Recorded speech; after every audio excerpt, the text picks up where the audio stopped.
It. Okay, you guys, welcome to Financial Aid Night for the 2025-2026 award year. This session is sponsored by Hawaii P20 and PACFA. And my name is Lauren, the Cash Money Princess, because we want to help you utilize all the cash money out there to be successful in college. Before we get started, we have a few housekeeping things to go over. We're letting you know today that the session will be recorded and the recording will be posted to collegeswithinreachhawaii.com. Our slides are posted on there right now. So if you need to access the slides for any reference or anything like that, you can find it at collegeswithinreachhawaii.com.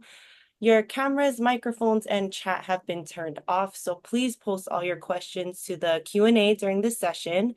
Any personal or sensitive information, please send that to our email. It's fafsa@hawaii.edu. And if you're wondering who runs it, it's all three of us here to answer your questions today.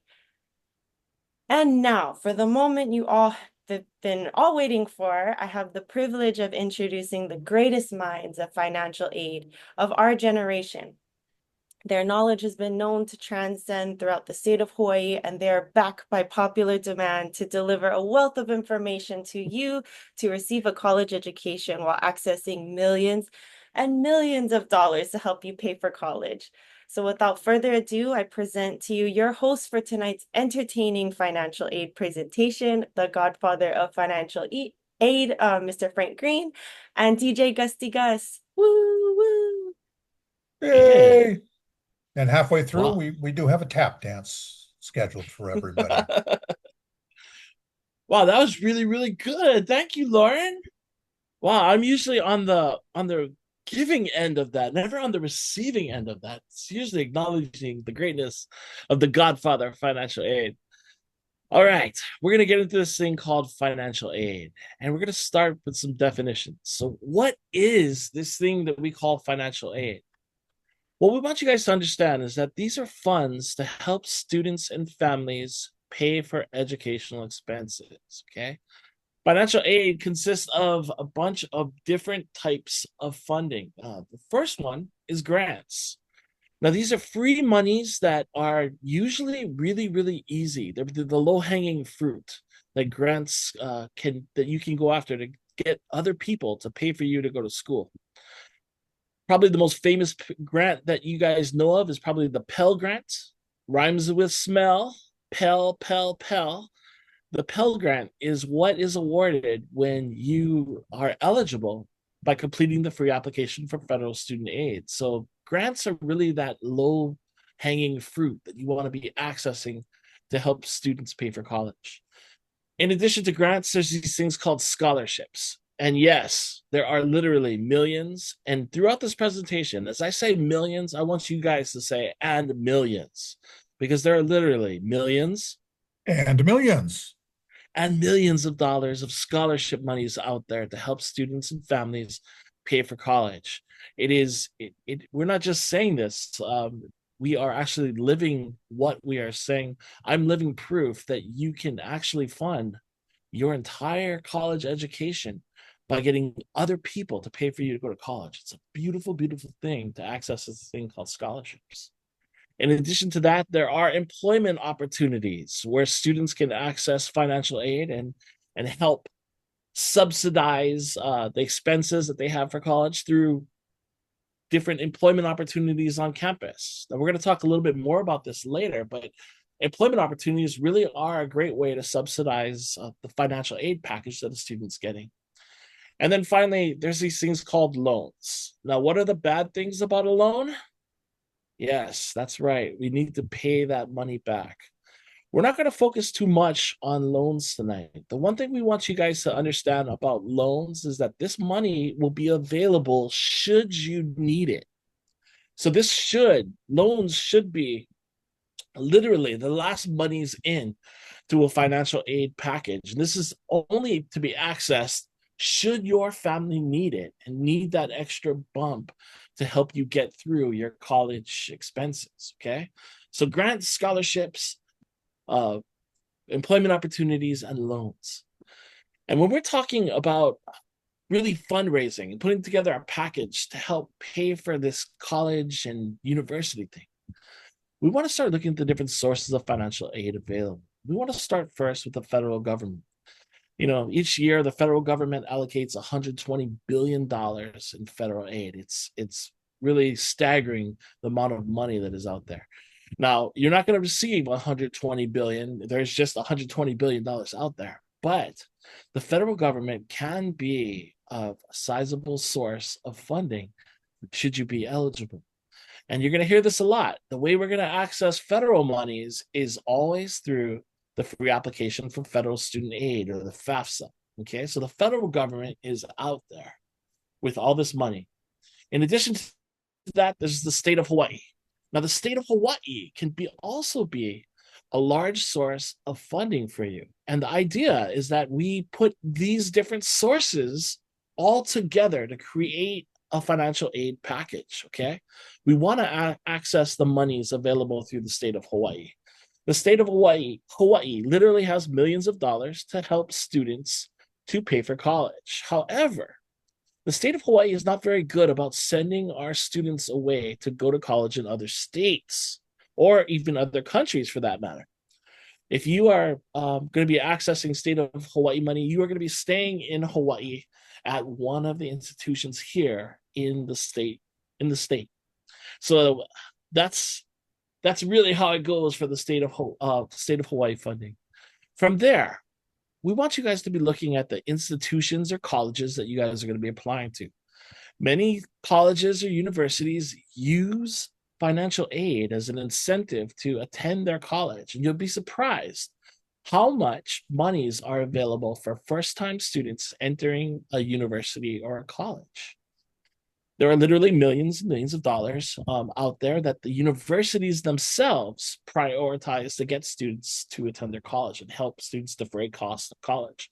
So we want you guys to be looking at the missions offices. We want you guys to be looking at the financial aid offices at the different institutions and colleges that you're going to be looking at. From there, you're going to turn your attention to different private sources. You're going to be looking at charitable organizations, civic clubs, church organizations. You'll be surprised how much money is available just in our own communities to help students and families pay for college.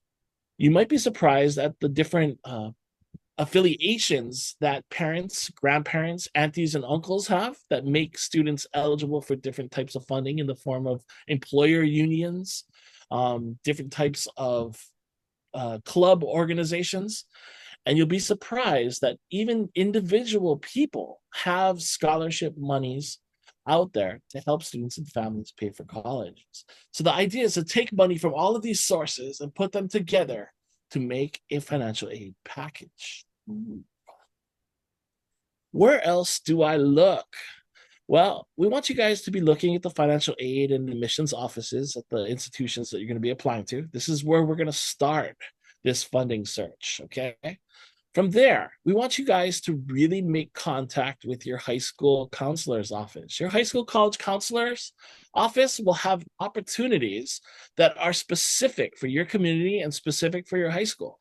You'll be surprised what is out there to help students specifically in different high schools pay for college. And these counselors really are the people who will be knowledgeable of these opportunities, but also they write great letters of recommendation. So these are really your resources that we want you guys to be accessing on a daily basis.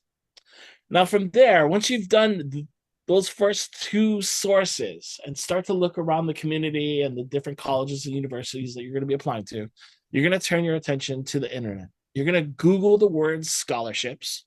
You're going to put in your major. You're going to put in the different hobbies that you have, and you'll be surprised what pops up when you put the word scholarships up there. We just want you to be aware that if it sounds too good to be true, it probably is. So we want you guys to watch out for scams, okay? If they're telling you they're going to pay for the entire semester and give you a stipend and put you up at a swanky apartment off campus, just beware that one of the key factors is for them to give you money, not the other way around. So if they are requiring you to pay money for this opportunity, that is usually an indication that this is a scam. Watch out for scams. The only thing that I'm going to put out there, where you guys could possibly be paying a fee, is College Board. College Board has a bunch of private scholarships and institutional funding opportunities that are private, which require an application fee. You might be required to pay a fee there. Everything else, be very skeptical. So we thought we'd put some dollars and cents to start kicking off this conversations and talking about the different award types, the free money that is out there to help students pay for college. And we're going to go back to the beginning, and the beginning always starts with the FAFSA and the Pell Grant. The Pell Grant is that low-hanging fruit that students can access based on need. So this is the only thing you need to do to access this money is complete the free application for federal student aid or your FAFSA. Your eligibility will be automatically calculated, and you could possibly be awarded up to $7,395 to pay for college. This money can be accessed and will be accessed if you are eligible. In addition to that, there's supplemental education opportunity grants that are out there to help students and families pay for college. These are monies that are allocated for students with the highest need. Now, it says right here that the max amount for an SCOG is about $4,000. I've never seen a $4,000 SCOG. However, the Godfather has said that he has seen an SEOG in excess of $1,000, which I was really impressed with. Frank, where was that opportunity? $1,400 is what it was. It's the only time I've ever seen one. Don't expect it. More like 800 to 1,000 would be an average SEOG. It's a very limited funding pool. The institution where we did see a $1,400 SEOG was in South Dakota on the eastern border in the middle of the cornfields. And there was a university, and it offered a $1,400 SEOG. So in addition to this, the federal government also has federal work-study programs where students can have employment opportunities right on their campus. This is a great way to get a job on campus so that students aren't leaving the campus when they're attending classes. They can go in between classes and still maintain student employment. We want you guys to check with your financial aid office on the procedures. Each institution does this a little bit differently in terms of accessing federal work study opportunities. The cool thing about work study is that you work up to 20 hours. Wait, sorry, Frank, go back one. So, cool thing is 20 hours a week, flexible work schedule, paid like a regular employee, and money can be used at your own discretion. You get paid like a real-time job. Yeah, thanks. When we're talking about state of Hawaii money and really looking at some scholarships that can really help you, we're going to start with Hawaii Promise scholarships. Now, we are big advocates of keeping costs down. And the most effective and most affordable way to finance this college thing is to enter the community college route. We have 7 community colleges across the state of Hawaii. And the Hawaii Promise Scholarship is a last dollar award for students who are entering the community college system. And this is only for Hawaii residents now. It's the legislature's attempt to make college free for students entering the community college system. It's a last dollar award, meaning after you've done your FAFSA and you've gotten scholarships and grant opportunities, if you have any remaining direct costs, this scholarship would step in and pay those direct costs for you. After they've calculated everything in, it's really, really a great opportunity to make community college free of direct costs in Hawaii. Now, you've got to be a half-time enrolled student. As always, you must meet satisfactory academic progress, which is something we neglect to mention sometimes. There are millions and millions of dollars of scholarships out there. However, You guys need to be able to pass your classes to maintain that money coming in. So the idea is that we get monies to help pay for college. You guys need to pass your classes to maintain your eligibility going forward. Other state programs that can help students pay for college is the Hawaii B Plus Scholarship. This is only for the University of Hawaii schools.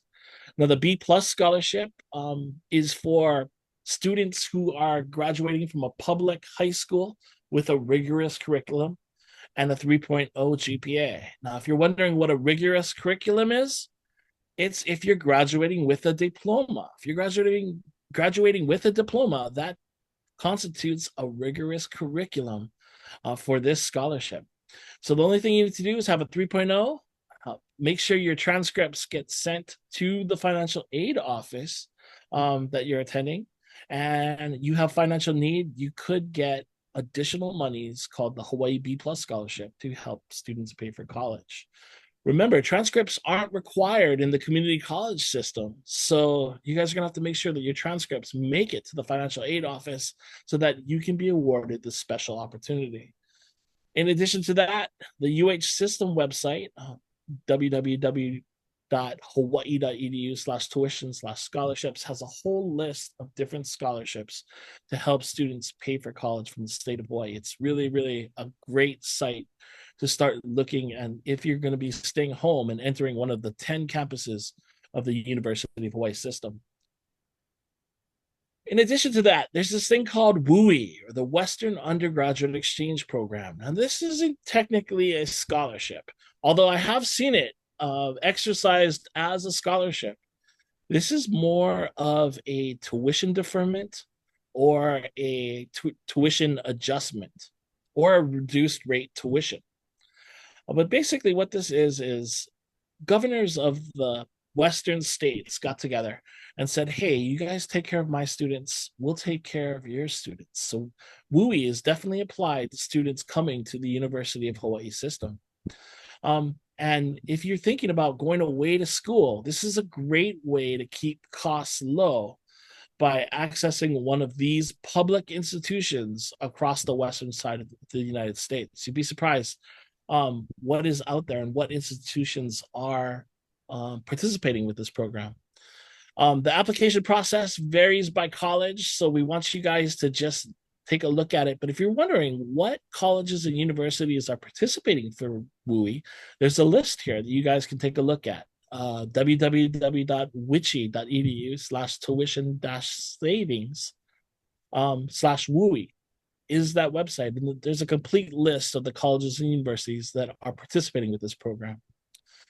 Now we want to talk about scholarships. We want you guys to start this process. And it starts right now by looking at the different opportunities that are available. Now, a lot of these scholarships have not launched yet. So I will say that. For example, the first place that you guys should be starting is our friends at Hawaii Community Foundation. The reason you want to start with Hawaii Community Foundation is that it's one application, over 250 different scholarships available that you can access with your one application. It's intended for Hawaii students only. So Hawaii students who apply for this scholarship are not competing with students on the mainland. This is just for our students in Hawaii. Large set of funding that is available. This should be your first start in this scholarship process. In addition to that, for our Native Hawaiian students, our friends at Kamehameha Schools and Pauahi Foundation are large sources of scholarship funding that are available for Native Hawaiian students.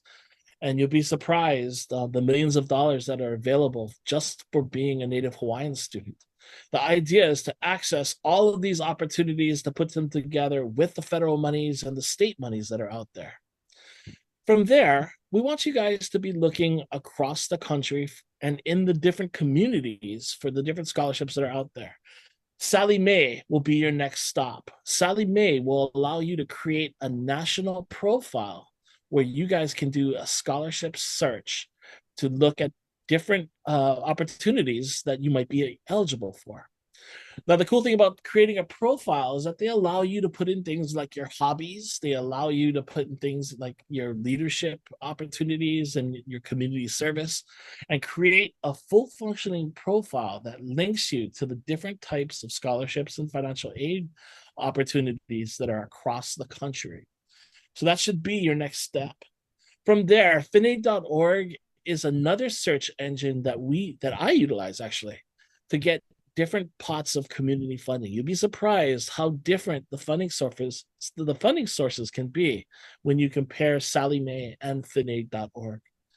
In addition to that, Scholars app is a scholarship search engine that you can do just on your phone. You can actually use this. Now, I'm old school. I still use Excel to track all my scholarships. I come from the background of writing on pen and paper uh, letters of recommendation and also scholarship essays. Scholars app allows you to apply for different scholarships just by utilizing your phone. Um, and I can't do it because I have fat fingers, but I've seen students be really productive at creating their profile online and actually getting these micro scholarships that are smaller pots of money that can help pay for things like books and lab fees. And you'll be surprised what is available through Scholars app. All right, Godfather. Okay, so we talked about College Board and accessing these different pots of money. We want to talk a little bit about the CSS profile. CSS profile is just like the FAFSA. It assesses the financial ability of a family to pay for college. It is a little more comprehensive than the FAFSA. This is offered again through College Board and is to access private institutions and colleges across the country. So if you're applying for a college or university that requires the CSS profile, by all means, we want you guys to do it.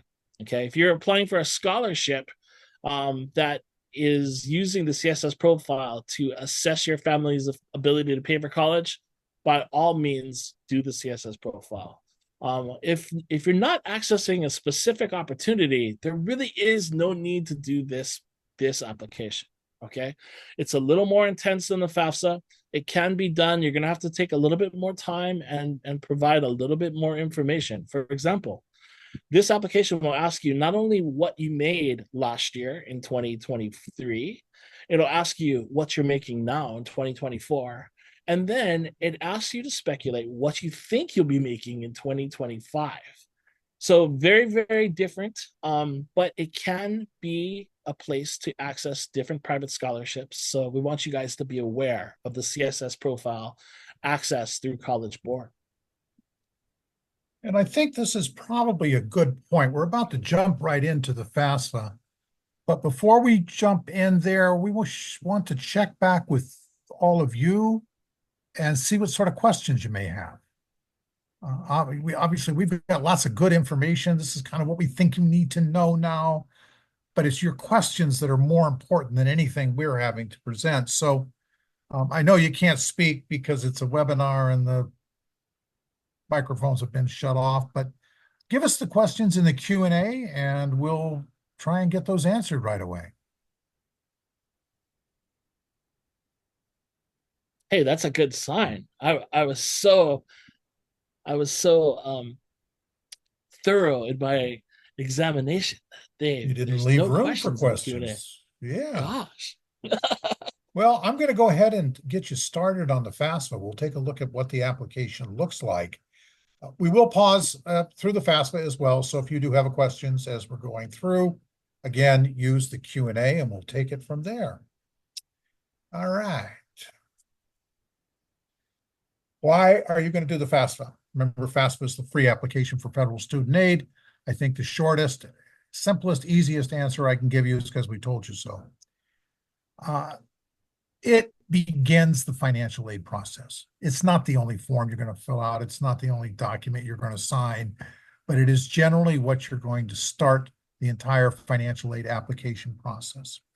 The FAFSA is the only document used to determine your eligibility for all federal financial aid programs. So when we look at a federal Pell Grant or an SEOG or even the work study and the student loans, it is the FAFSA results that determine a student's eligibility with that. In addition, it is used by basically everybody else to determine eligibility. So state organizations, private institutional scholarship funds will all use the FAFSA as one of their eligibility documents. So you're going to need it for just about everybody else out there. I will warn you that we've just currently gone through a very hectic year. And it happened because the federal government decided they were going to fix the program. And I know this may sound a little cliche, but when the federal government tells you they're going to fix something, be afraid, be very afraid. And as a result, they screwed the whole thing up.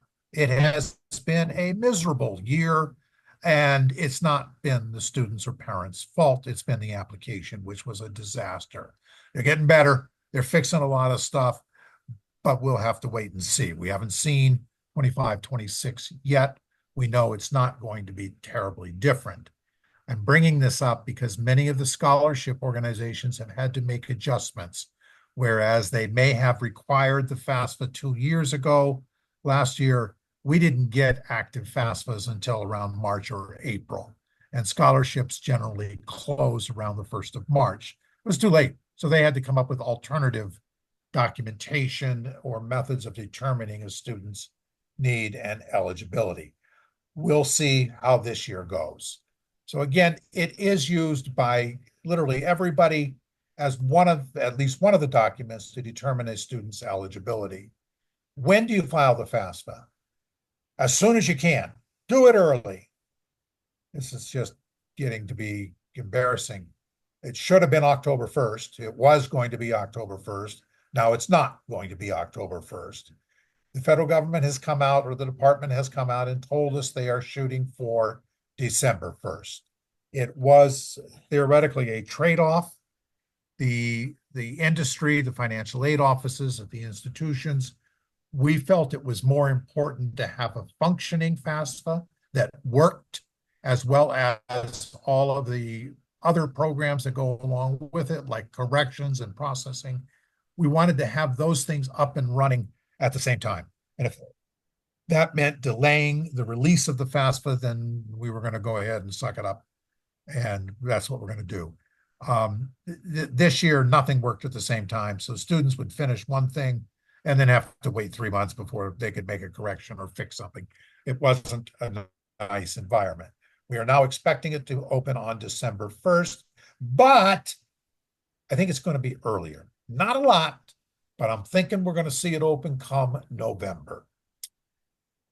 Once it does open, we want you to apply as soon as you can. Now, that doesn't mean if they open it on December 1st that you need to jump on this on December 1st. In fact, no, don't do that. You need to wait 5 to 6 days. As soon as this thing opens, I will promise you there will be 6 million people who will submit their application all about the same time. You know what happens when you submit 6 million applications to an old rickety computer? It's going to crash. It does every single year. It's going to happen again this year. Give it a couple days before you jump on it and do it. Now, this is not going to take you a lot of time. It's an easy process, but we want it to go through and not have any issues right at the beginning. So within a week of the day they open it, you should already be submitting your FAFSA. The FAFSA that we're talking about is going to be for the 25-26 award year. That FAFSA is valid from July 1, 2025 to June 30th, 2026. This is our way of telling you it's good for 1 year. You will do the FAFSA every single year. So your eligibility is redetermined every single year. Now, if they do get their act together, whenever they open, we expect the next one, which will be in 2025, that one should probably open on October 1st. So you're going to have 2 FAFSAs to do back to back relatively quick. Now, Frank, we got a great question. Well, what do we got? Well, great question right here with your last slide. So the question is, how do we know when it will open, when the FAFSA will open up? how will students and parents know this?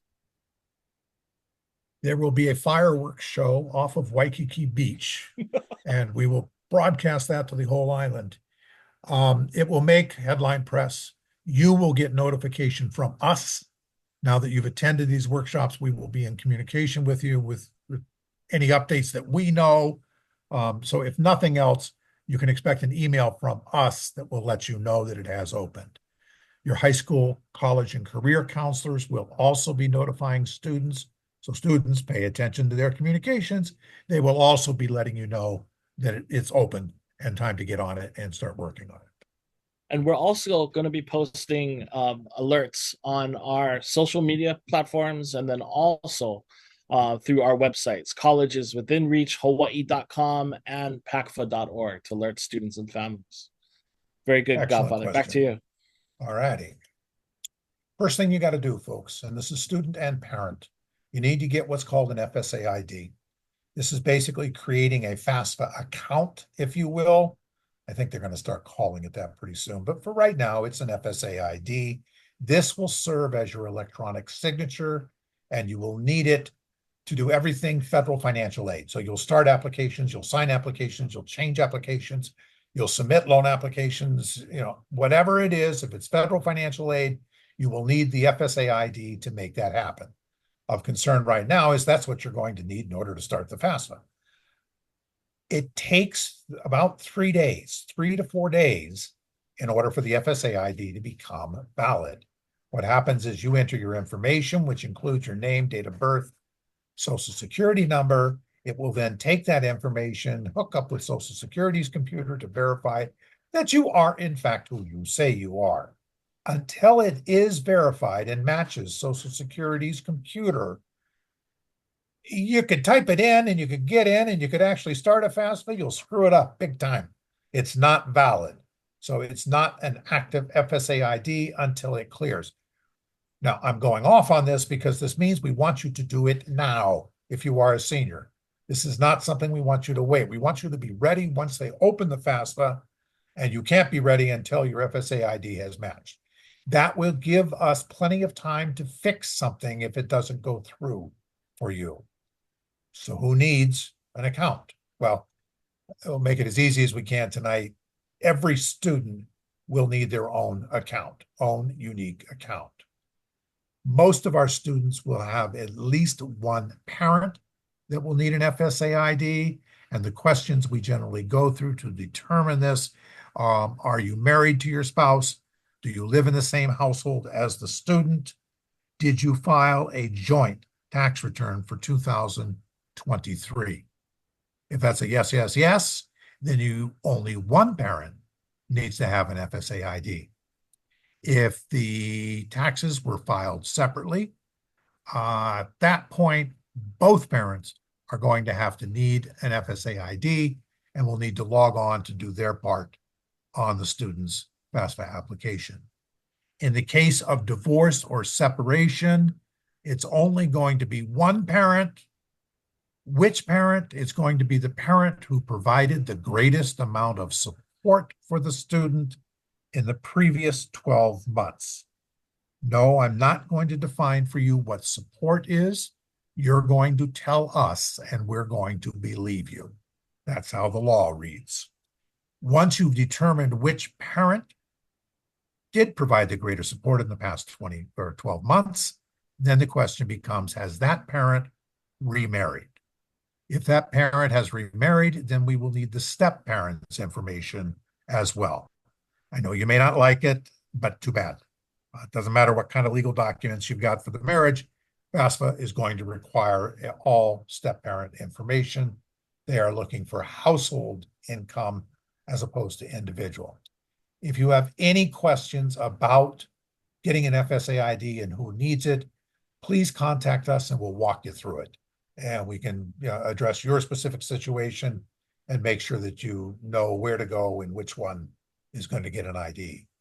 Parent, if you've already had an ID, maybe you've got an older sibling, an older child, or maybe you did it for yourself when you went to college. But if you already have an FSA ID, no, you cannot make a new one. you are going to have to try and recover your original one. That may present problems, and if you run into problems, number one, this is why we're trying to get it done early. Get in touch with us, and we'll work with you to see if we can get over the problems. To do the FSA ID, you're going to go to studentaid.gov. Studentaid.gov is a launching page for all things federal financial aid. So we're constantly coming back here to start off. Once you get here in the middle, you'll see it says create an account. It'll also say it up here in the upper right-hand corner. Go ahead and click create an account, left-hand side. Click on get started. You're going to enter your personal information. So this will be your name, date of birth, and social security number. If you do not have a social security number, you need to talk to us. There is a box. You can proceed. It can be done. It's not easy. It's not smooth. There's all kinds of problems with this. We've been working with it, but I would suggest you contact us first and let us know what's going on, and then we can work with you from there. So normally this is going to be first and last name, date of birth, and social security number. You will now make up your username and password. That then becomes your FSA ID. FSA ID is not sent to you. It's not a code the feds send you. It is a combination of the username that you will create here and the password that you create at the end. That is your FSA ID. Username must be unique. I don't care what you type, but if somebody else has already typed it, you can't do it again. You have to have something unique. What I would recommend doing is adding numbers to the end of what you originally typed in the hope that the first thing that came to your mind you might remember. So add your birthday, add your zip code, add your cell phone number rather than changing it completely. But you make it up. Password got to be 8 characters, uppercase, lowercase, and letter and numbers. Enter it once, enter it twice, and then continue. Mailing address, home address, post office box. I don't care. You can use your neighbor's address. I'm not going to mail you anything. It is going to be part of your FAFSA, but don't stress out over this by any means. We do want your cell phone, your mobile phone number. That's on the upper right. The mobile phone number is the best way to retrieve your account when you forgot your password. So enter the cell number in here, repeat it, and then come down and make sure you check this little box here that says, yes, I would like to use my mobile phone for account recovery. Remember that the email and phone numbers you're entering must be unique. They cannot have already been used by somebody else.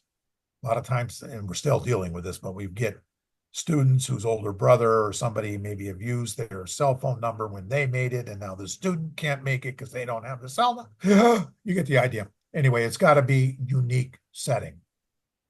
We would prefer that you use a private email, not your school email. Remember that your school email, be it high school or be it college email, is going to disappear at some point. You're no longer going to have access to it.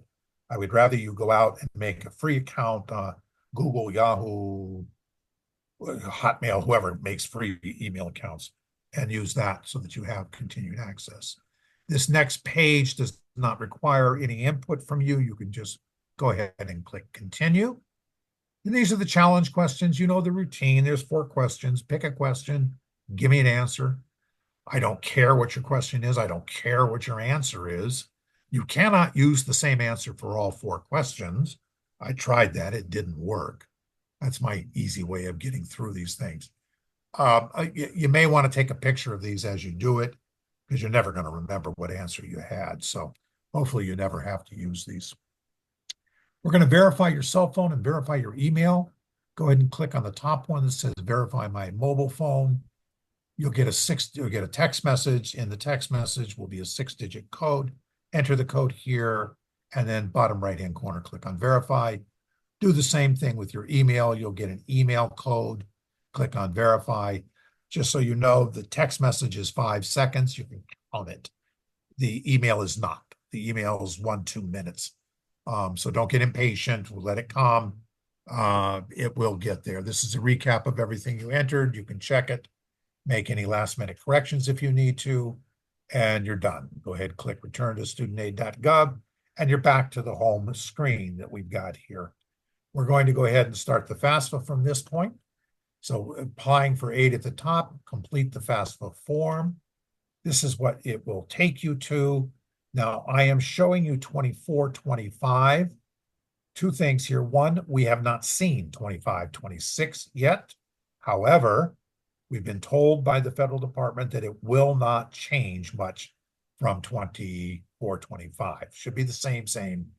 They got too many other issues in the back of the house to try and change the appearance of this. So yours will say 25, 26. Click on start a new form. This is now where you log in with your brand new FSA ID. If you were able to verify your cell phone and verify your email, you may use that as your username. So you've actually got 3 usernames here. The one you created, which you will not remember, and then your cell phone and your email, which we think there's a chance you might remember. The password is the same for whatever username you enter. Go ahead and click log in. You will be the student. This form is designed to be started by the student. Once you get in, you've got some garbage. This is one of them. Go ahead and continue. Click continue again. Click it again, and you will start the FAFSA. All general information that's there at the beginning. That's an absolute waste of your time. This is the student identity. This tells me who they are, their name, date of birth, social security numbers, cell phone, and address. This is already pre-populated. It comes from the FSA ID. You cannot make any changes on this screen. You don't ever want to change this information. Now we're back into, you got to fill it out. What's your state of legal residence? When did you become a legal resident? If you were born here, just give me your birth date. Click continue. This is where you will provide your consent. This is your consent for FAFSA to hook up with IRS and automatically move your tax information over. Now, I realize that most of our high school seniors probably did not file taxes for 2023. You still have to give the consent. What will happen is FAFSA will contact IRS and IRS will respond that says no tax form on file. And that's fine. That's good to go. Parent, you will probably more than likely have tax information that moves over. You will get this same approval screen providing consent in the parent section. I know you're probably not going to like it, but let me just tell you right up front, you ain't got a choice. If you don't do it, the student's ineligible for financial aid. There is no way around this. There's no paper version. It's just you don't provide consent, you don't get financial aid. End of story. First off, we start with the student's marital status. We think it will be single. Click continue. Your college and career plans. Most of you, I think, are going to be first year as a freshman. We could have some second year or other undergraduate. Don't check off the college, graduate, professional, or beyond. You wouldn't be eligible for most of the aid. You will click no to the question at the bottom, but do you have your bachelor's degree already? This is a big deal because once you obtain a bachelor's degree, things like the federal Pell Grant, you're no longer eligible for. These are student dependency situations, and they're things like, are you active duty military? Are you a veteran? Anytime after the age of 13, were you an orphan, a ward of the court, or in foster care? Are you an emancipated minor? You're not. Are you in a legal guardianship? If none of these apply, you're going to go ahead and click none of these apply and continue. Be careful with that last question that references guardianship. We know very well that we have children not necessarily living with biological parents. They're living with aunties, they're living with uncles, grandma and grandpa. We know that's out there. But this question is specifically about guardianship, meaning there has to be a court document that says guardian on the document, and a power of attorney doesn't count. Homeless question. If you answer yes to this, there will be some pop-up screens that ask how you're going to verify or confirm your situation. Otherwise, we'll answer no and continue. This is unusual circumstances. There are situations where no matter what we tell the student, they're not going to be able to get parental information. Like the parents are in jail. We don't know where the parents are. They could be any, we realize the reality that it may not be okay for all students. Now, FAFSA doesn't deal with the exceptions very well. We do. The financial aid counselors at the schools, we are the ones tasked with dealing with special circumstances or unusual circumstances, as it's called here. So for students that don't have access to their parents, they're going to check off yes on here. Now, what will happen is your FAFSA will go through. You will be able to complete your FAFSA without parental information, but it's not valid until you talk to us. And us being the financial aid office at the school you're going to attend, until you talk to us, you can finish the FAFSA, but it ain't going to be valid. You're not going to get anything. It's still going to need us to sign off on it. And I will promise you that the financial aid offices will have additional forms, additional documentation that we will require in order to confirm your situation. So best get this done early and then immediately contact the financial aid office, let them know what's going on, and they'll tell you what you need to do from there. This is a different situation. The page before was when it's unreasonable to expect parental contribution because they ain't around. This is the parent just saying, no, I'm refusing to provide my information to my student. That does not put the student in a good situation. It puts them in a very bad situation. A parental refusal does not make the student independent. What it does is make them ineligible for aid. There's a possibility that the student might be eligible for an unsubsidized loan, maybe because it's up to the school to determine whether we're going to award that. So this is not a good thing for the students here. We're hoping the answers are going to be no. Continue. Parents, are they married to each other? This is telling you that you need to provide us now with information about each parent. What we want you to do here is not provide information about each parent. There's a good chance that when we get to 25, 26, this is no longer a problem, but this has been a major problem for 24, 25. What we want the student to do is to do just one parent here. So everything they've done is absolutely fine, but here, give me the information for one parent. Now, the parent I want is the one who has their own account or their FSA ID. Use that parent. You're going to go ahead and then click Send Invite. And that's going to send an email to the parent letting them know that you're asking to help you with your FAFSA and complete your FAFSA. When the parent logs on, they will then be able to provide the information for the other parent. Be careful, students, when you are entering this information for your parents. It must agree exactly, and I don't know any other word to use except exactly, with what the parent used to create their FSA ID. So the name, the date of birth, the social security number, got to be same. I mean, and if one used uppercase, you better use upper. It's got to be exactly the same. If it's not, you will crash out right here. It'll just get stuck and you won't go any farther. And it won't tell you that that's the problem.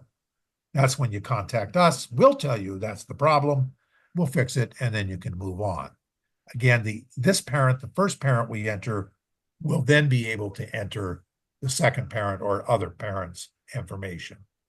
Student demographics, I'm strongly hoping that this disappears with 25, 26. It has no meaning whatsoever. It is not part of determining eligibility. It's not in the formula. It has nothing to do with what a student's eligible for.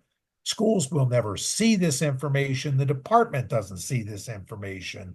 It is an absolute waste of your time. My apologies. You still got to go through it because you can't move on.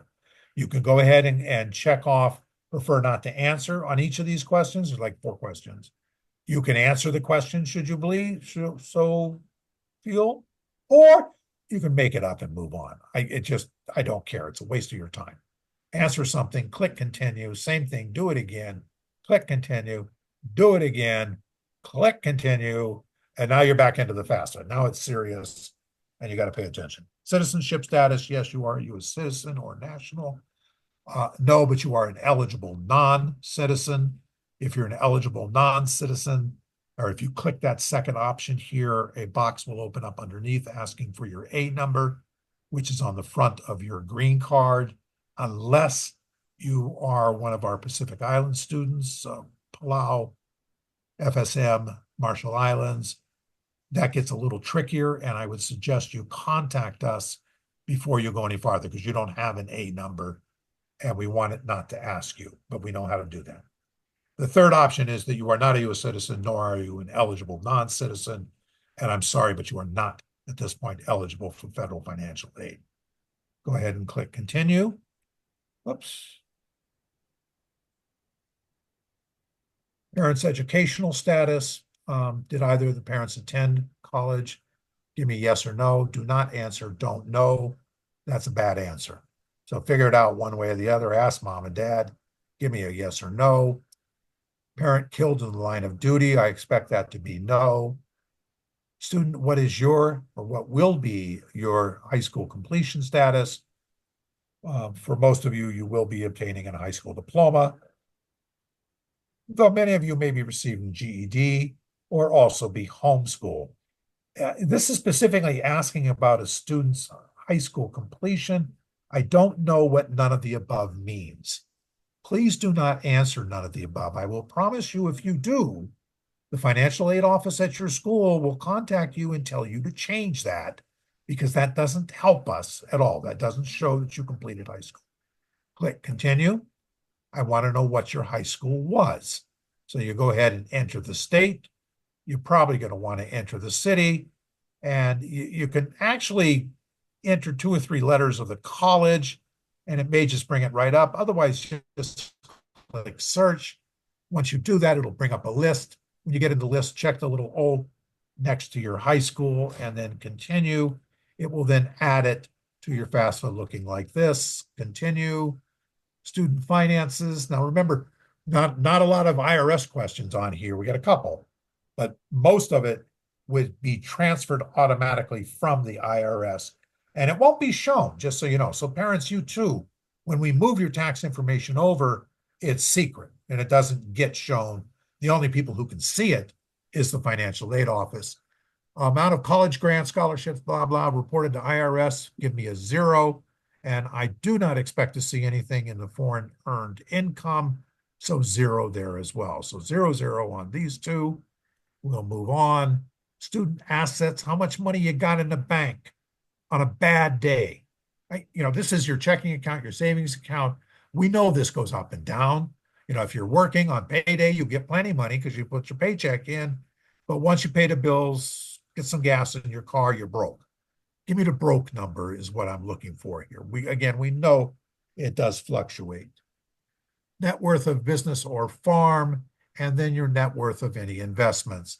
Parents, more for your benefit than the student. When we talk about investments, we do not include any type of retirement plan, and I don't care what it's called, a Roth IRA, traditional IRA, a 401k, a KO, a simple, a step. But if it's retirement, you don't include it. If it's your home, your primary residence, it does not get included. If it is a life insurance, and I don't care what it's called. If it's life insurance, you do not include it. Items of a personal nature are not included. So your cars, your boats, your motorcycles, your jet skis, your jewelry, your furs, none of that is ever reported on the FAFSA. Anything else you got is probably got to get reported here. Students, this is where you will include the colleges you're thinking of going to. This is how we get your information. You don't email me. You don't slip it under my door. You don't bring it to my office. The only way I can accept a copy of your FAFSA is when it comes to me from the processor. In order for that to happen, you need to include the school on your FAFSA. Now, you may have up to 20 schools on your FAFSA. I think that's ridiculous. Don't do that. I thought when they went to 10, that was a little too much. But I'll live with 10. I won't live with 20. You're being lazy. You need to sit down and think things through and narrow that down a little bit and start to become realistic. You can always go back on later and add another school if your plans change. That's not a problem. But to start off, you don't need to have 20 schools on here. So enter the state, go ahead and enter a city, and then depending on where you're going, if it's Hawaii, you can just go ahead and click search. We don't have that many colleges. You may want to go ahead and enter at least part of the school name as well. A list will pop up.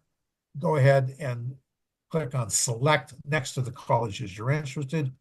And again, you can go back for more. Once the list comes up, it does give you the option, whoops, of going back and finding more schools or adding more schools. But this is what it looks like when it's reported on your FAFSA. Student, you are now done. It shows all the completed areas. The signature is the only thing remaining, so we continue. This is the parent section, which hasn't been done yet. We don't do it here. Parent's going to do it on their side. Student, this is your signature page. You can come down here to the bottom. Now, here, what I wanted to say is sign, not submit. We're not ready to submit because the parent contributor has not provided their information. So in my example, it would not say submit, it would say sign. You should be able to go ahead and click sign.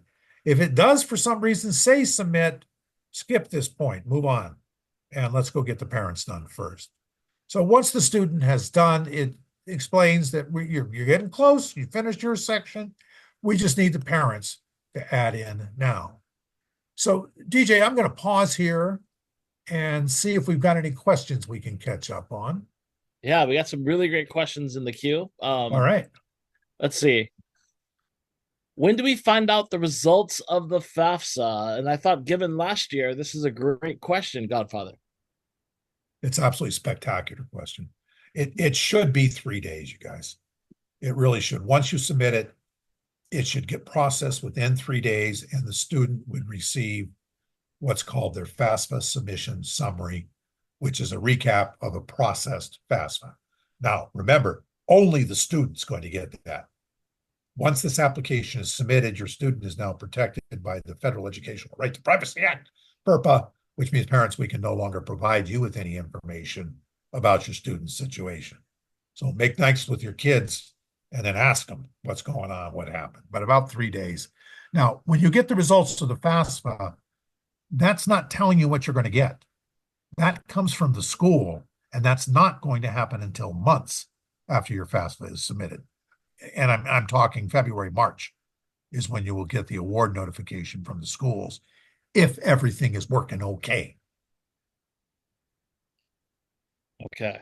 So 3 days. Yes. Okay. If you need to make a correction to the FAFSA, all your recent progress that you're making on the FAFSA will be guaranteed to be saved. Is that correct? Is that right? FAFSA does save as it goes along. You can also manually save it at any point. You would not need to make a correction until it's been submitted and processed, and then most definitely the information has been saved. Yes. If you just made an error and you got to go back and go back, you won't lose anything at all. No, you're fine.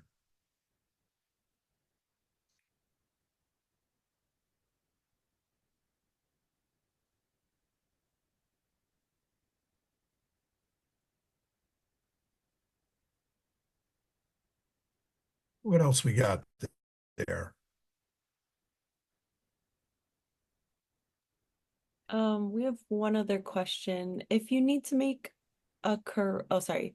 So for the colleges we can list, is even though we may not have been accepted, is that so for the colleges we can list on the FAFSA, even though we may have not been accepted, should we still list it on the FAFSA? I guess that's the question. Yeah, excellent question. And certainly applying for admissions to college is part of this game, but it doesn't have to happen in any specific order. Go ahead and add the schools on your FAFSA. Realize that in the financial aid office, I'm not going to do anything. I'm not even going to look at your application till I know you're applying for admissions. I got to know both those things are around, and then we go to work on it. So you're not hurting anything. By all means, do it now. Sorry about that. Did you I thought we there? lost you there. Yeah, You did lose me. I'm back. that's okay. I got Lauren here to take care Oh, of things. perfect. Perfect. Okay. So we get all the questions or we got more? One more just came in. What do we got? Will the results of the FAFSA really come in 3 days, Godfather, if there are no troubles? If you do it today, which would not be for you because it's not 25, 26, 24, 25, if it's done today, the student will have the results in 72 hours. I've been watching them. We're still doing FAFSAs for 24, 25, and they're coming back in within 72 hours. Yes. Perfect. Perfect. Okay. Uh, so the parent section in the FAFSA application must be filled in with the parent's FSA ID. It cannot be filled in with the student's FSA ID account. Is that correct? Yes, that's correct. Don't do it. Now, I'm telling you, don't do it. It can be, but it's going to be wrong, and you're going to get a rejected FAFSA because you're not going to sign in with your signature, which means you won't get the authorization to provide approval to do the IRS data transfer, and then it will just blank out on you. So don't do it because that's what's going to happen. What you're going to do is exactly what I'm going to show you. Once the student gets done, parent, this is the email you will receive or not. They're about 50-50 with emails coming to you. So if you don't get it, don't worry. It's nice because down here you can just click this link, get started, which will take you right to where you go, but you don't need it. You can get there on your own. You're going to go back to student aid and you're going to click on log in. And parent, this is where you log in with your FSA ID, username, and password. Make sure that it's already matched with Social Security or everything you're doing is going to be a waste because it's not going to be active. It's not going to be valid. So once it's cleared that database match, you now enter it here, log in, and parents, you get kind of the same information of garbage. Go ahead and skip these first couple screens, skip, skip until we get to here. This is your personal information. It is pre-populated. It comes from the FSA ID. You may not change any of this information. This is parent where you will provide the consent. And again, what you are consenting to is FAFSA contacting IRS and moving your tax information over. And I will tell you, as much as this year was a disaster, this worked very well. It was the smoothest thing I've seen happening. We didn't get much problem with it until later on, but that was another story. Get all the way down to the end of this in the bottom right-hand corner is the box that says approve. Go ahead and click on that, and we're moving on. Parents, what's your marital status? Your state of legal residence? And again, give me close. I'm not going to verify this date. So don't start going looking up documents and pulling out passports. Give me your best guess as to when you became a resident of the state of Hawaii, and we're going to accept that. Federally means tested programs. Parent, anybody in your household during the past 2 years receive benefits from any of these following federally means tested programs. Meaning, anybody get food stamps? Did a student receive free or reduced lunch? Did anybody get supplemental security income? TANF, WIC. Is anybody on Medicaid? This does not change your benefits. It just makes your financial aid formula or calculation a little bit easier to your benefit. So if none of these apply, go ahead and click none of these apply and continue. Parents, did you file a 2023 IRS form? So when we go to 25, 26, we'll be looking at 23's tax information. And was it a joint tax return? The big deal here is if you did file a joint tax return, I only need one parent's FSA ID in order to retrieve that tax information. If you filed separately, I need both of your FSA IDs as your approval to transfer your tax information. Family size, we're going to pick up your family size from your tax papers. So it will be the number of exemptions that were claimed on your tax form. If that number is correct, you click continue and do nothing on this page. But if there are other people for whom you provide at least 50% of the support, but you did not claim them on their taxes because I don't care. Maybe it's grandma and grandpa and they file their own taxes because they got Social Security. Maybe it's a Hanai child that's living there, you're eating your food, using your hot water. You can't claim them because they're not yours, but you're certainly supporting them at least 50%. You can then include them in the box on the lower left-hand side. But if it's already on the tax form, don't mess with anything, let it go. How many people will be going to college? This would be for the fall, in your case of 2025.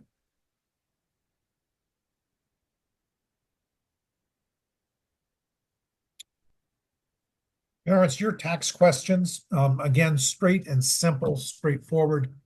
The first one is, do you have a rollover? This is retirement rollover. And the issue here is that if you cashed in a retirement plan during the year, during 2023, but you did so only to put it into another retirement plan. In other words, you rolled it over into another retirement plan. It does show up as income on your 2023 taxes when in reality it is not. We want to get it off of there. So this is why we ask you, did you have a rollover? If so, what was the amount? If you think this may apply, you may want to contact your tax preparer to get the number here. Did you have an earned income credit? Again, do not answer don't know. Better off to give me a no. The award or the amount of college grants and scholarships reported to the IRS is zero. And I suspect for most of our families, the foreign earned income exclusion is going to be zero as well. Did you receive child support? And this would be in the last calendar year. So if you are doing your application in December of this year, the question is what child support was received, and it will be for the 2023 year. So it's the last calendar year that you report. And you are reporting only what you received. I do not care what legal documents say. If you didn't receive it, don't report it. So it's what you actually got and put into your bank account that is reported. Same three questions we had as with the student. Bank account is the first asset question. This is savings, checking, how much you got on a bad day. Don't give me it on payday. Give me the low amount after you pay all the bills. If you have 529 educational plans for this student, you will include that as a parent asset. And I don't really care whether you include it as total of cash or down there where net worth of investments, it doesn't matter. But the 529 for the student is reported as a parent asset. If you have an UTMA or an UGMA, it's reported as a student asset. And if you don't know what those are, then don't worry about it because you ain't got one. Net worth of business or farm, and then the current net worth of your investments. Again, we know these go up and down. Is anybody watching the stock market? If you ask me what day it is, give me a bad day. Don't worry about it. We're not going to get you that close. Primary residence, not reported. Retirement plan, not reported. Life insurance, not reported. Items of a personal nature. Yeah, you got to no, you don't let me know. Anything else you got, you have to report that as an investment or as an asset. This is where you can add the other parent. Remember, we told you back on the student side, give me one parent only, and then we'll skip and move on. Now we get to add the second parent's information. If this parent does have an FSA ID, you need to verify and make sure that the information you are entering here equals or is exactly the same as what the parent used when they created their FSA ID. Parent, you are now done. We're going to go ahead and continue down to the signature section. We'll come down here. You're going to click the little box that says you agree right over here. And then we're going to click sign and submit. We're done. Student did their part. Parent, you did yours. You sign it. And in it goes to be processed. Parent, you will see this email says, congratulations, your student's FAFSA is complete. It's been. Student, you will receive an email similar to this letting you know that your parent did complete their section. It has been submitted and it is being processed. And now I'm going to turn this back to DJ real quick and talk about what happens after you submit the FAFSA. Before we jump into that, we got a really great question that I want to Oh, pass on to that's you, even Godfather. better. Yeah. What we got? If we have an S corp, an S corporation, Yeah. and the business income passes through to personal, but most of the money needs to be reinvested into the business, is there anything we can do to signify that? No, we can't. And I'm sorry, that's not the answer you wanted to hear. If it is being passed through to the individual, it becomes income, and needs to be reported at that point. I'm not a corporate tax person by any means whatsoever, but if there is a way that you can keep it in the corporation and not let it go on to the individual, then you probably are not going to have to report it. But once it passes to the individual, you probably are going to have to report it. Okay. And again, if we need to make any corrections, how will they contact us and notify us that a correction needs to be made? Not very well is the real answer to that.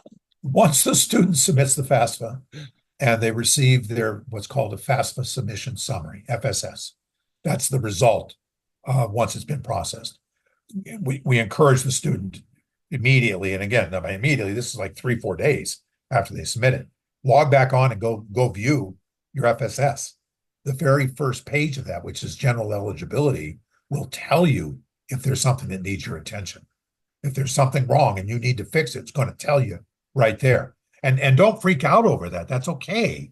We can fix anything that's not working. We just need to know what we got to fix.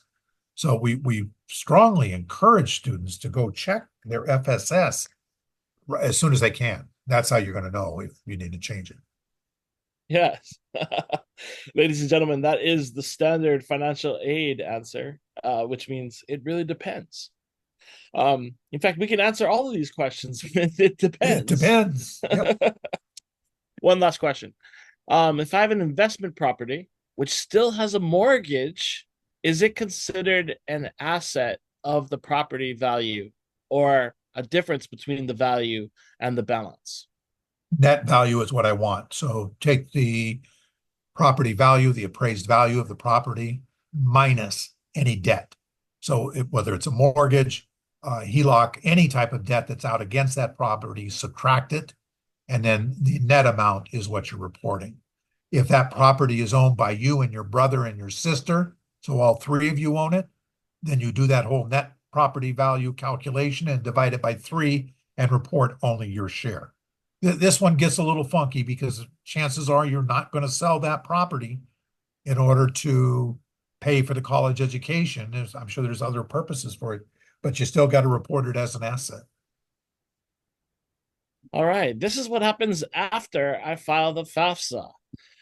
So the one thing we want to make sure that you guys are doing is applying for admissions. Remember, the FAFSA takes care of the financial aid side of things for a student.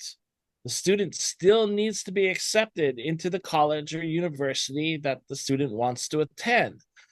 So you're going to need to do that application, that college application for admissions, along with the FAFSA. So make sure that that college application gets submitted. If there is no college application, your FAFSA does not help you. It will not be processed. It will sit there until there is a college application to go along with that FAFSA application. Okay, so both things need to be done for a student. We want the students to be looking out for email notifications of official results sent directly to the student. And again, Godfather mentioned it. It's going to be sent directly to the student. This FAFSA submission summary or FSS will be sent directly to the student via email. We want you guys to review your FSS for comments and results. Make any necessary corrections as soon as you see them. And believe me, you're going to see them on your FSS. There's going to be a big exclamation point that says a correction is needed. Please make sure that the student is double checking that and accessing that as soon as the FSS is available, which Godfather said is 3 days. So from there, that information is sent directly to the colleges and universities that you specified on your FAFSA. We want you guys to look up and work with the schools to complete any additional documentations. The financial aid offices will be reaching out to you via your institutional email account. So when you apply for admissions, the first step that you're going to be doing is creating your student account and creating a student email address. This student email address that you create will be the official mechanism of notification of anything for the financial aid office. So you need to be looking out for that email that comes from the financial aid office. From there, you're going to be receiving financial aid award notifications from the school, which is going to be through the MyUH, well, the student platform, um, to access the financial aid awards. So the student is the one who accepts and or declines the award. In fact, parents, even though you guys are paying the bill for colleges, we all know this. Parents pay the bill. Students need to be the one to accept or decline the award. So please make sure the student is looking out on their student portal, their student portal. Next slide, please, Godfather. Sorry, I'm going to answer a question here right now if I can. I Oh, got wrapped up in this, and yeah. it's a good question, so I think it might benefit everybody. And the question is about a change in income after the FAFSA is submitted. Now, keep in mind, I'm not asking about your income today. I don't care what you're making right now. I'm looking at 2023. So there may very well have been a change in that, but you're going to start your FAFSA by submitting the tax information. It'll happen automatically from 2023. There are situations where your income today is nowhere near what it was in 2023. First off, if it's gone up and you're making more money, shh, don't tell me. If I don't know about it, I don't have to do anything about it. And we'll get you next year when we use 2024 tax information. So don't bring that up. But if there's been a significant reduction in your income, and you're just not making as much money, somebody lost their job, the hours have been cut. I mean, we've been dealing with this all through the COVID like crazy. But if there's a significant reduction in your income, you will need to talk to the financial aid office at your school. FAFSA don't care. There's no place for you to put that information on the FAFSA. You talk to the school. We deal with it. We will let you know what has to be done. And I promise you, there's going to be an application. There's going to be a form. You're going to have to put it in writing. You're going to have to verify and confirm the information and send all that into the financial aid office. It is the school that has the authority to change those numbers and recalculate a student's eligibility. So you're going to start that early, but it's going to take a couple months to get through the process. So Frank, that's actually the next slide. So actually hit the next slide and talk about a little bit about the slide after that, the special circumstances slide. Or did we take out special circumstances? Yes, we Oh, did. sorry. Sorry. All right. Well, Frank just told you a little bit about special circumstances that could occur in the change of income. One more question, and then I'll be quiet. Oh, okay. This has to do with a family or parent who owns a rental property, how to report it. You need to report the net value of the rental property. So if this is a condominium you own, I don't care about what your income, that will show up on your taxes, but the value of the property minus any debt, so minus out any mortgage or HELOC or anything, and the net value is what gets reported as an asset. All right. We good? Keep going. Yeah. Okay. We're gonna get you guys through this. So, we want to alert you guys that we're gonna be having two virtual scholarship workshops that are very comprehensive to the starting of this scholarship process. So look out for November. We're gonna have two events in November. They're gonna be held on Thursdays in the month of November, November 7th and November 21st, promptly at 6:00 p.m. We're going to host our friends from Sally Mae Hawaii Community Foundation and the University of Hawaii system, who will discuss how Hawaii students can access up to $70 million each year to help pay for college through scholarships. So this will be probably the next step. You're getting the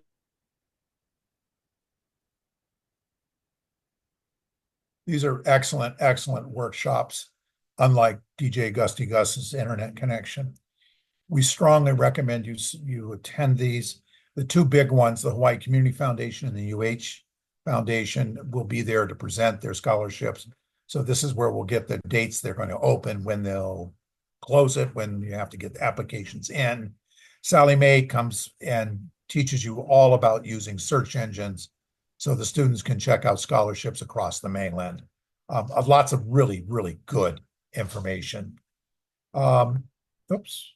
What do we got going on now? The Native Hawaiian scholarships, these are the scholarship AHAs. We don't have all of the dates yet, but these will be conducted throughout the islands, and it brings together all of the scholarship providers in the islands, specifically those providing scholarships for Native Hawaiian students. But I will tell you that it's open to everybody. We want everybody to come and attend. There's information that every single student can use, and they'll feed you too. So it's worth coming out. We'll take care of you and get you a bunch of good information. And they don't just talk about scholarships, but they actually award a $500 scholarship at each event. Yeah. Real scholarship. Yeah. Okay. Sorry about that.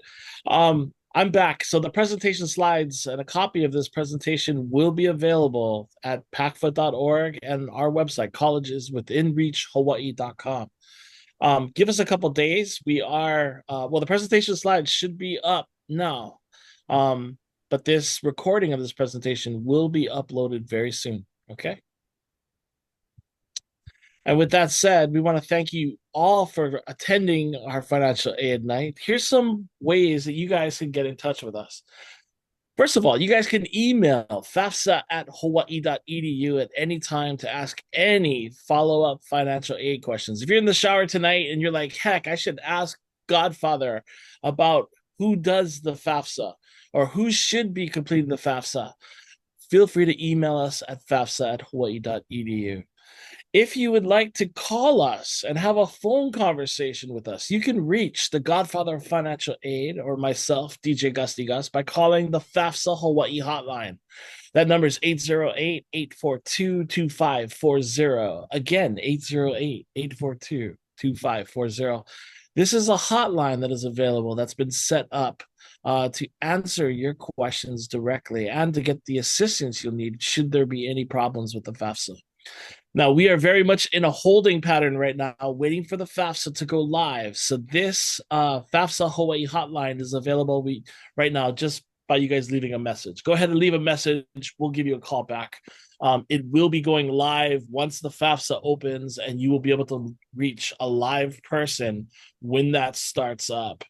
Again, our Instagram handle is College is Within Reach Hawaii. Check us out on Instagram. You're going to hear all of the hottest news from DJ Gusty Gus and the Godfather of Financial Aid, Mr. Frank Green.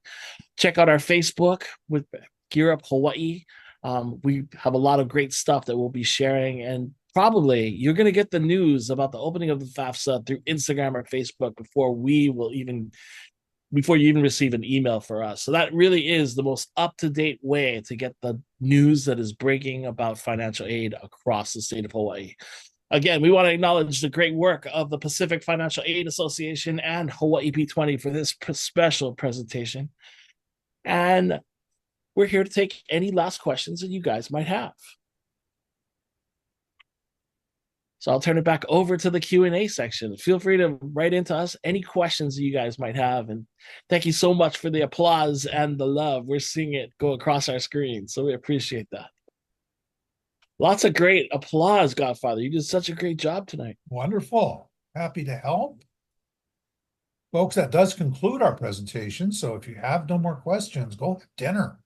Thank you very much for joining us, and realize we will be here throughout the entire process for you.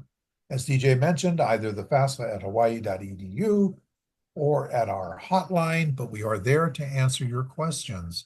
So before you start throwing the computer up against the wall, or worse yet, out the window, give us a call first. Maybe we can talk you down from the ledge a little bit.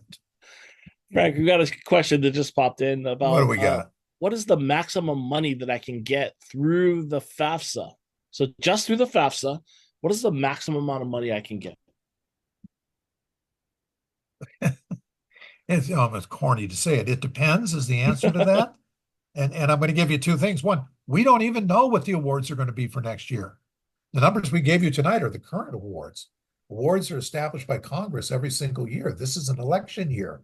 Congress ain't doing much of anything, let alone doing our awards. Um, I will say if you get $10,000, you scored. You're doing great. You ain't going to get $50,000. Not going to happen.